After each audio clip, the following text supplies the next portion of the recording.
Venu du Pakistan, chargé de fruits et de charbon, la file de camions s'allonge. Pour repartir, il faut payer. Ici, il n'y a aucun passe-droit. Depuis qu'ils ont repris le pouvoir, les talibans collectent l'impôt scrupuleusement. L'Afghanistan est plongé dans l'une des pires crises humanitaires de la planète, mais à la frontière, les douanes font recette. Nous avons augmenté les revenus tirés des importations et des exportations. Grâce à Dieu, nous en avons tiré d'importants revenus. Insurgés hier, bureaucrates efficaces aujourd'hui, la transition n'est pas si étonnante.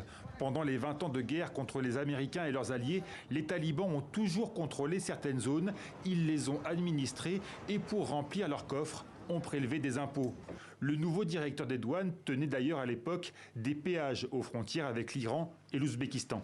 Nous n'avions pas le contrôle total des routes, mais elles ne nous échappaient pas non plus complètement. Nous arrivions toujours à nos fins.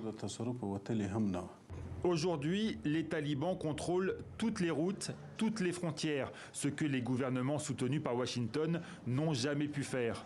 Sur les 9 premiers mois de 2022, près d'1,5 milliard d'euros auraient été prélevés. Les régimes précédents ne récoltaient pas plus. Et une bonne partie de cet argent n'arrivait jamais jusqu'aux caisses de l'État.